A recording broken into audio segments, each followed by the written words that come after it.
We are no longer in the information age. People don't need more information. What people want now is truth. They want truth.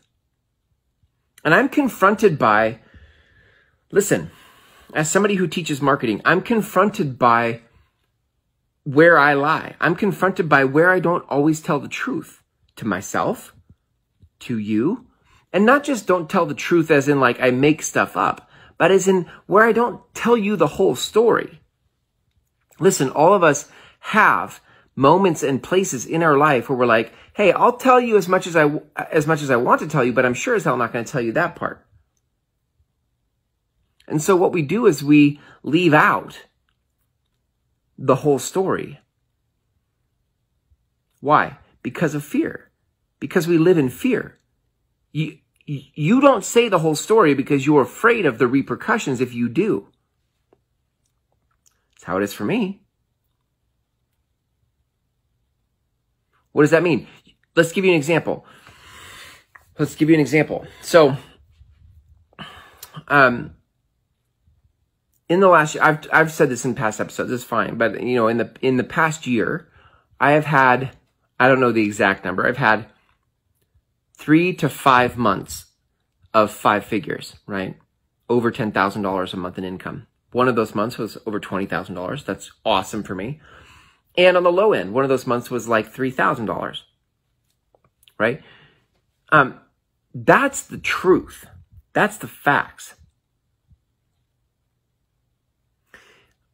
I don't want to tell you that I only made $3,000 in a month, right?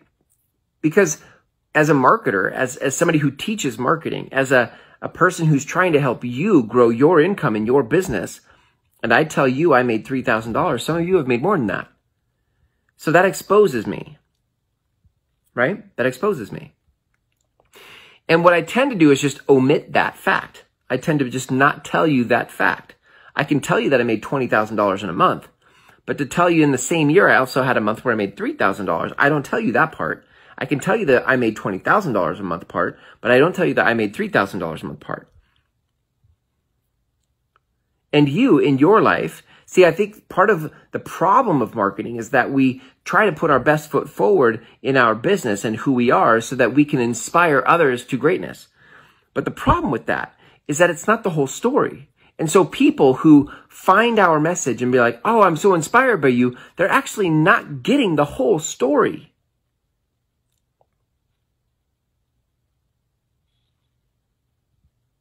That's a thing, right? That's an issue. That's an integrity issue.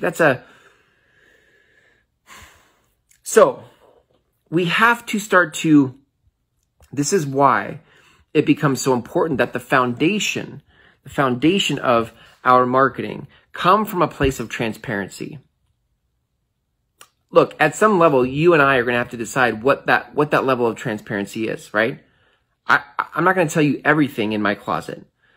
Some of those things in my closet aren't mine to tell. I'm not going to tell you everything in my closet. But I can continue to push. I can continue to lean into more and more transparency so that you know what's real when you interact with me. Most marketers, listen, for most people who are marketing, you will never know what's fully real. And so they sell you a bill of goods all the time. And you buy those bill of goods because it sounds so good. Oh, yes, this is what I want. I don't want any of this madness and misery in my life. I want all the good stuff.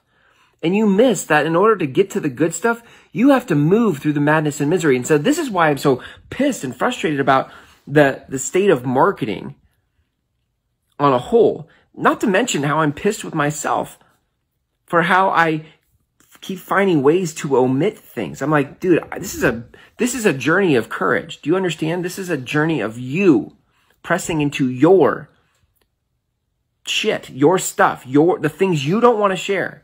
This is a spiritual journey. I've said this before. Marketing is a spiritual practice.